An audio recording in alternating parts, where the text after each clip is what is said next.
Hello and welcome back to my channel. So today's topic is also very interesting.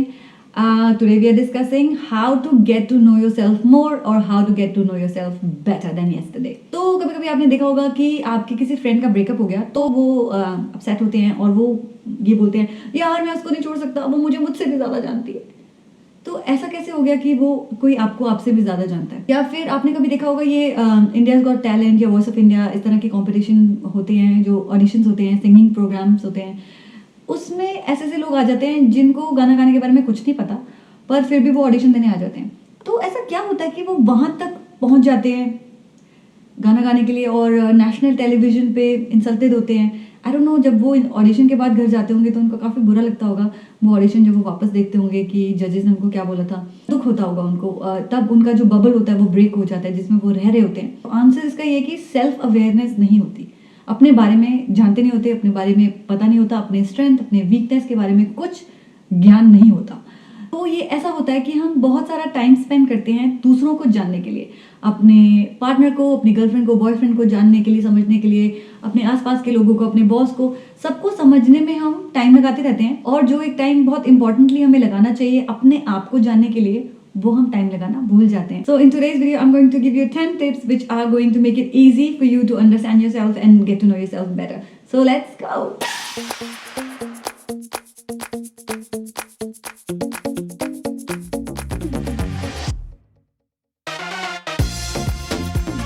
Find your wavelength, अपनी wavelength को पहचानो। पहली बात तो अपने ऊपर से, अपने दिमाग से ये प्रेशर हटा दो that everybody should like me. आप अपने आप को फर्स्ट ऑफ ऑल लाइक करना सीखो, और जब आप अपने आप को लाइक करना सीख जाओगे तो आप एक बहुत ही बिग पावर हाउस बन जाओगे, एक मैग्नेट, एक चुंबक बन जाओगे, जिससे कि सभी लोग आकर्षित हो जाएंगे और वो आपके पास आ जाएंगे। पर ध्यान रखो कि आप किस तरह के लोगों को आकर्षित करना चाहते हो। मैंने पहले भी एक वीडियो में बोला है कि आप जो अपने बारे में सोचते हो वो ही आप रिफ्लेक्ट करते हो और उसी रिफ्लेक्शन को लोग देखते हैं। मतलब परसेप्शन इज द रियलिटी। पर किसकी परसेप्शन रियलिटी है? आपकी अपनी परसेप्शन ही आपकी सबसे क्लोजेस्ट रियलिटी है। जो आप अपने बारे में जानते हो, जो आप मानते हो, वो ही आप ना चाहते हुए भी सबकॉन्शियसली आप लोगों को वो ही बताते रहते हो अपने बारे में, और वही चीज़ें जो है वो आपके पास वापस आती हैं। तो अपने बारे में अच्छी परसेप्शन रखना और अपनी क्वालिटीज़ को जानना बहुत ज़रूरी है। आप एक पेपर लो और उसके ऊपर अच्छी अच्छी बातें लिखो, अपनी क्वालिटीज़ लिखो कि क्या क्या चीज़ें हैं आपकी लाइफ में, आपकी वैल्यूज़ हैं, आपके बिलीव्स हैं, उनको लिखो। और ओके, यहाँ इस पॉइंट पे मेरे पास एक बड़ा ही अमेजिंग आइडिया है। तो there was a leadership training जो मैंने अटेंड की थी, बहुत ही एक्सपेंसिव ट्रेनिंग थी। उसमें उन्होंने एक एक्सरसाइज करवाई थी, जो एक्सरसाइज बहुत ही बढ़िया है अपने आप को जानने के लिए। अगले वीडियो में या अपकमिंग किसी भी एक वीडियो में मैं वो एक्सरसाइज आपके साथ करूंगी इस चैनल पे, और बहुत ही मज़ा आने वाला है। वो एक्सरसाइज बहुत अमेजिंग है। बट इस वीडियो के लिए मैंने कुछ और सोच रखा था, मेरे कुछ आइडियाज थे, तो let's go with that first. तो पहली बात मैंने बोली है कि अपनी वेवलेंथ को पहचानिए। आसान होगा आपके लिए अपने बारे में जानना जब आप अपना फोकस दूसरों से हटाकर अपने ऊपर ले आओगे। तो सवाल आएगा यार ये अपनी वेवलेंथ को कैसे फाइंड आउट करें? ये सारे वर्ड सुनने में तो बहुत सही लगते हैं, लेकिन जब करने लगो तो समझ नहीं आता कि कैसे करेंगे ये सब, है ना। तो इसका सबसे आसान तरीका है मेडिटेशन। मुझे पता है कि बहुत बोरिंग साउंड करता है, क्या यार आंखें बंद करके बैठो मेडिटेट करो, बट ऑनेस्टली हमारा दिमाग एक चलती हुई फैक्ट्री है। इसमें हमेशा कुछ ना कुछ चलता ही रहता है मतलब स्पेशली लड़कियों का दिमाग तो ये हमेशा कुछ ना कुछ सोचता रहता है। Any time you ask me, I am thinking about something. Boring लग रहा है ना ये मेडिटेशन एंड ऑल की बातें? आई अंडरस्टैंड, मुझे भी बोरिंग लगता था जब तक मैंने किया नहीं था। तो करना क्या है और कैसे करना है मैं आपको बताती हूँ। बहुत ही सिंपल है, सिंपल वाला बताऊंगी, आप इतना बड़ा मत सोचो। तो करना क्या है, सिर्फ 15 मिनट्स लगाने हैं। अपने फ़ोन पे अलार्म लगाना है 15 मिनट्स का, ताकि आप ये मत सोचते रहो कितनी देर हुई। तो अपने फ़ोन पे अलार्म लगाओ 15 मिनट्स का। उसके बाद किसी कंफर्टेबल पोजीशन में बैठ जाओ। मैं तो कभी कभी ऐसे पिलो लगाकर अपने बेड पे ही बैठ जाती हूँ और क्रॉसिंग द लेग्स, आलती पालती मार के चौकड़ी मार के, जो भी आप कहना चाहते हो वैसे बैठ जाओ। और उसके बाद आइज क्लोज कर लो और कुछ भी मत सोचो। Try to think of nothing. आपने आइज क्लोज करनी है और एक ब्लैंक पेपर, वो व्हाइट भी हो सकता है, ब्लैक भी, जो भी है, इससे आपकी सोल का कलर नहीं पता लगेगा, डोंट वरी तो ब्लैक पेपर एक इमेजिन करो, आपके आगे एक ब्लैक पेपर है और बस ध्यान आपको वहीं लगाना है उस ब्लैक पेपर के ऊपर, और ट्राई करना है कुछ नहीं सोचना है, नथिंगनेस की तरफ जाना है। तो पहले तो हो ही नहीं पाएगा, 2 दिन 3 दिन 4 दिन 5 दिन तो आप कहोगे कि बार बार ख्याल आते रहते हैं, कभी ये कभी वो। बट आपको करना सिर्फ ये है, जैसे ही आपका ख्याल कहीं और जा रहा हो उसको पकड़ के वापस ले आओ।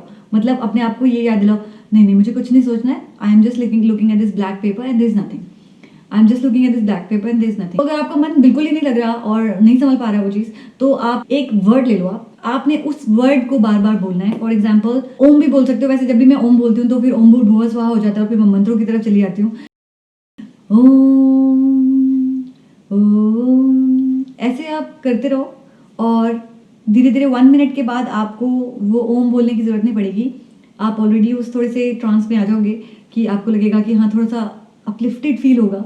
उसके बाद आप वो वर्ड बोलना छोड़ सकते हो, बट अपने मन में बोलना कंटिन्यू कर, मतलब ध्वनि से बोलना छोड़ सकते हो, बट अपने मन में आप वो बोलते रहो तभी भी। उसके बाद धीरे धीरे आप ओम बोलना भी खत्म हो जाएगा और कुछ और भी बोलना खत्म हो जाएगा और कोई विचार भी नहीं आएगा, और आपको बहुत ही अच्छा काम डाउन फील होगा। और ये स्टेज पहुंचने से पहले आप ऑलरेडी अपने साथ बहुत सारी बातें कर चुके होंगे, और बहुत सारी प्रॉब्लम्स आपके सामने आएंगी और आप उनको सॉल्व करोगे, उनके आंसर्स निकलेंगे।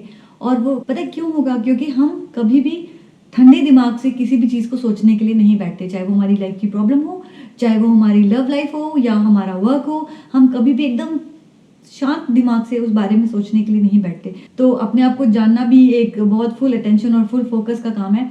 ऐसे नहीं होता कि आप बर्तन धोते हुए और ऑफिस का काम करते हुए और बच्चे को स्कूल छोड़ते हुए या कुछ भी ऐसी चीज़ें करते हुए बीच में आप अपने आप को जान लोगे ऐसे से, ये नहीं हो पाएगा। You need to give your full attention and your mind to this exercise, और तभी सेल्फ अवेयरनेस हो पाएगी। तो पॉइंट नंबर 1 में मैंने एक चीज़ बोली थी कि आप चेक करो कि आपकी वेवलेंथ कैसे और किस तरह के लोगों को आप अपनी तरफ अट्रैक्ट करना चाहते हो। अब उसी पॉइंट को थोड़ा सा एक्सटेंड करते हुए मैं ये बोलना चाहती हूँ कि प्रिटेंड मत करो। अगर आप फनी हो, अपने जोक्स को मत सप्रेस करो। अगर आप इमोशनल हो, अपने इमोशन को मत सप्रेस करो। Obviously you have to contain it. ज़्यादा हद तक हम रोते रहोगे तो अजीब सा हो जाएगा। आप प्रिटेंड मत करो कभी भी। जो आप नहीं हो वो बनने की कोशिश मत करो। हाँ, लाइफ इंप्रूवमेंट करने की कोशिश तो करनी ही है, लेकिन अपनी कोर वैल्यू से बिल्कुल डिफरेंट कुछ दिखाने की कोशिश। जैसे कि आप अगर एक डिसेंट पर्सन हो तो किसी पार्टी में जाके मैं बहुत ये हूँ वो हूँ, पार्टी एनिमल हूँ, ये वो है, ये आपकी कोर पर्सनैलिटी से बिल्कुल अलग चीज़ होगी। और जब आप ये चीज़ प्रिटेंड करोगे ना, तो लोग सोचेंगे अच्छा पार्टी एनिमल है, चलो पार्टी एनिमल टाइप के लोग आपके पास टेम्परेरीली आएंगे। पर क्योंकि आप रियलिटी में उस तरह के नहीं हो, आप बड़ी जल्दी बोर हो जाओगे वहाँ पे, और लोग भी आपसे बहुत बोर हो जाएंगे। वो इतना बड़ा डिस्कनेक्ट हो जाएगा वहाँ, वो चीज़ मैच ही नहीं करेगी। और आप फाइंड आउट करोगे कि आप ऐसे लोगों के साथ घिरे हुए हो जो बिल्कुल आपके टाइप के लोग नहीं हैं।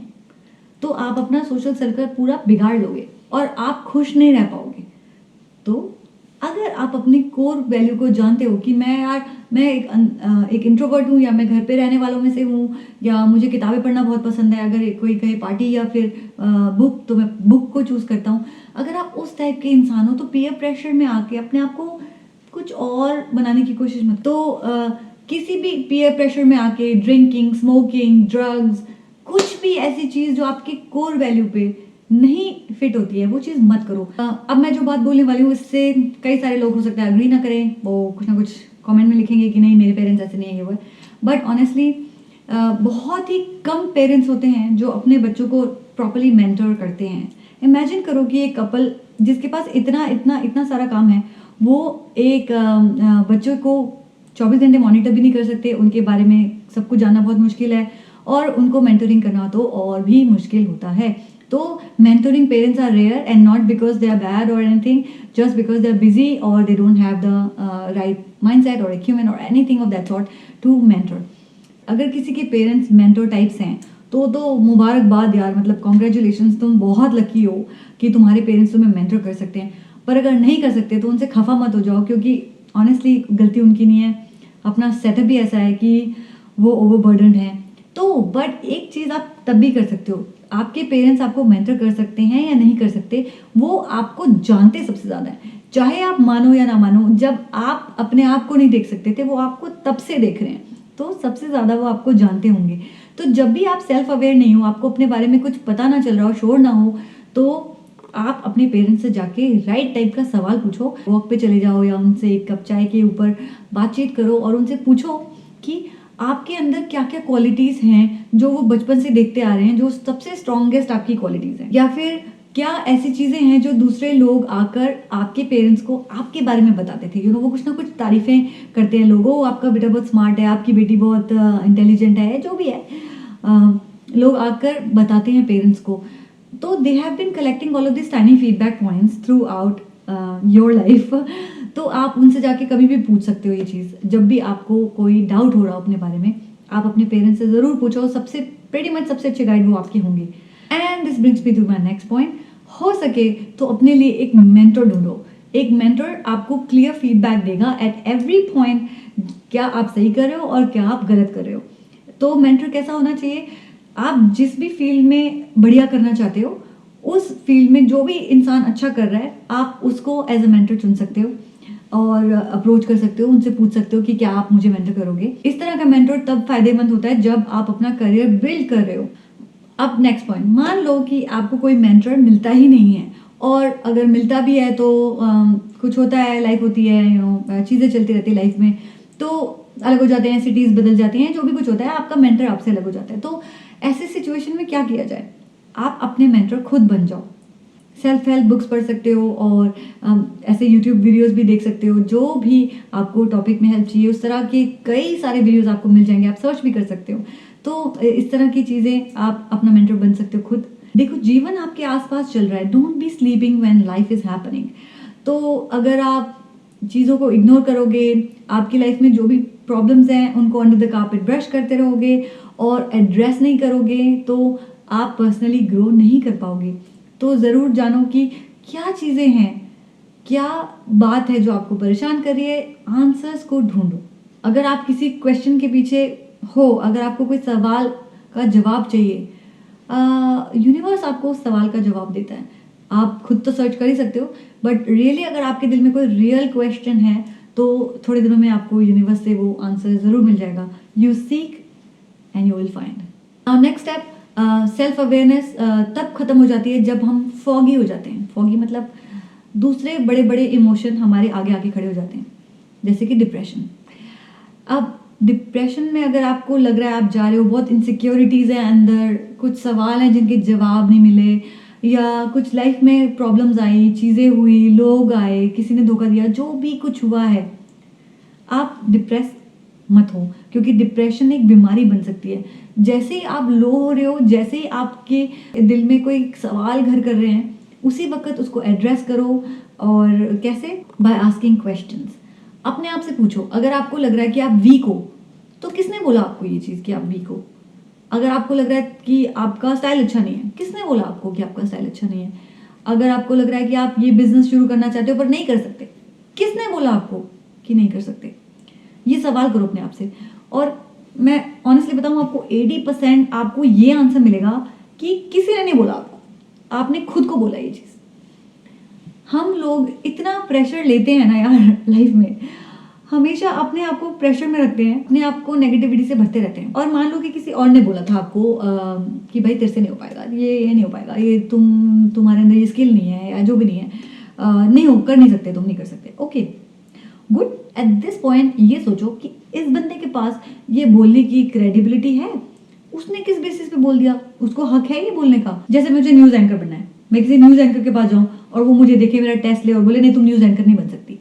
चलो भाई, मान लिया, एक एक्सपर्ट ने देखा, उसने को जो भी नोटिस किया, उसने बोला कि नहीं है, तो एक बार को उसकी बात मानी जा सकती है क्योंकि वो क्रेडिबल है। इसका मतलब ये नहीं है कि अगर मैंने ठान लिया तो मैं कर नहीं पाऊंगी, तब भी वो एक अलग चीज़ है, बट एक क्रेडिबिलिटी का कॉइन है उसके पास। लेकिन अगर मेरी किसी क्लास में किसी बंदे ने, या फिर मेरे किसी ऑफिस में किसी बंदे ने ये बोल दिया नहीं नहीं यार तू नहीं कर पाएगी, तो वो कैसे बता सकता है? वो खुद कई चीज़ें नहीं कर सकता है ना। तो उन लोगों को क्यों मानना, इग्नोर कर दो। आप खुद सोचो, why should you believe them जब वो आपको गलत कह रहे हैं। अगर उनकी बात में वेट है, वो आपकी केयर करते हैं, तो हो सकता है उनकी बात सही भी हो। लेकिन अगर वो क्रेडिबिलिटी नहीं रखते तो फिर जाने दो। And now the next one, find out the kind of people that impress you. जिनकी लाइफ की जर्नी आपको इम्प्रेसिव लगती है। Mahatma Gandhi, Mother Teresa, Bill Gates, Elon Musk, कौन है ऐसे लोग जो आपको बड़े ही इम्प्रेसिव लगते हैं? यार ये बंदा बड़ा सही था, कौन ऐसे लोग हैं? उन लोगों की जीवनी को पढ़ो और उसमें से आपको खुद पता चलेगा कि कई वैल्यूज़ जो हैं वो आपके अंदर हैं।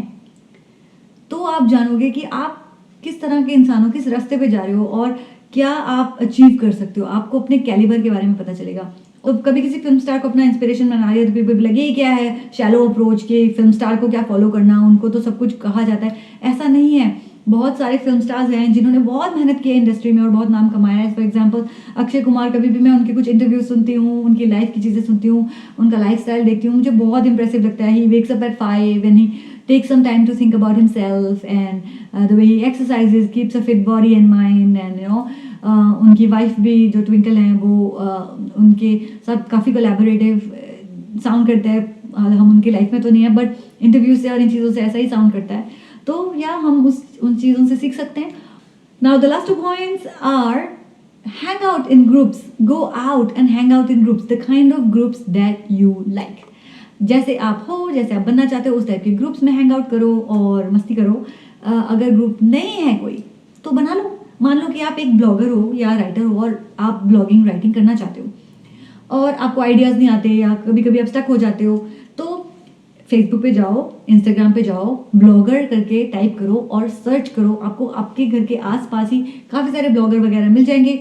एक ब्लॉगर्स मीट बनाओ, उस पर बहुत सारे लोगों को इन्विटेशन भेजो। अगर आप 10 इन्विटेशन भेजोगे तो 5 या 4 लोग तो आ ही जाएंगे और उसके बाद उस मीट में आप खाओ पियो, उनके साथ आइडियाज़ एक्सचेंज करो। बहुत मज़ा आएगा उन लोगों से बातचीत करने में जो आपका पैशन जो है वो शेयर करते हो। क्या कहते हो?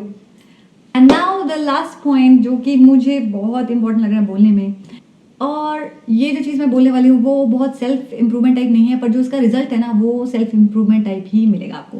मैंने पहले बहुत सारे पॉइंट्स में बोला है how can you grow your self, अपने आप को जानते हुए कैसे कैसे आप ग्रो कर सकते हो। और जब आप अपने आप को जान जाओ और ग्रो कर जाओ तो आपकी नेक्स्ट एक ड्यूटी है और वो ये है कि आप दूसरों को भी ये स्किल सिखाओ। ये है आपकी ड्यूटी। स्वामी विवेकानंद ने कहा है, one vital duty incumbent on us if we really love our religion, if we really love our country, is to be up and doing with this one great idea of bringing out the treasures hidden in the books and handling them over to their rightful heirs. तो आप पढ़ो, आप ज्ञान को बटोरो और उसके बाद उसको उस अपनी नेक्स्ट पीढ़ियों को दे दो।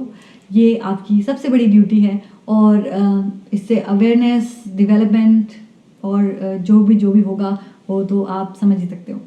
And this is pretty much the end of my video. अगर आपको मेरी बातें अच्छी लगती हैं, आप मेरे साथ कनेक्टेड रहना चाहोगे तो प्लीज़ मेरे चैनल को सब्सक्राइब कर लो और बेल आइकन अगर आप हिट करोगे तो जब भी मैं कुछ कंटेंट बनाऊंगी आपको पता चल जाएगा और आप मिस नहीं करोगे। मुझे पता है आप लोग बहुत ही बिजी रहते हो और सबकी लाइफ बिल्कुल फुल अप है हर चीज़ों से और काम से, लोगों से, बट इट्स सो इम्पॉर्टेंट कि आप अपने लिए थोड़ा सा वक्त निकालो और अपने साथ स्पेंड करो, चाहे वो मेडिटेट हो। और अगर मेडिटेट नहीं कर सकते तो कोई बात नहीं, फिर भी सोचने के लिए, कुछ अपने बारे में कुछ सोचने के लिए थोड़ा सा टाइम निकालो दिन में और शांति से बैठ के वो पल अपने लिए गुजारो।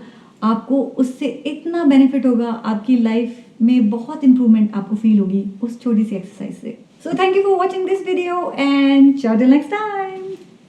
और बस जाते जाते एक मुझे प्रेयर आती है जो हम स्कूल में करते थे और वो इस टॉपिक पे बिल्कुल फिट लगती है मुझको और मैं एक लाइन उसकी बोलना चाहती हूँ। हमको मन की शक्ति देना, मन विजय करें।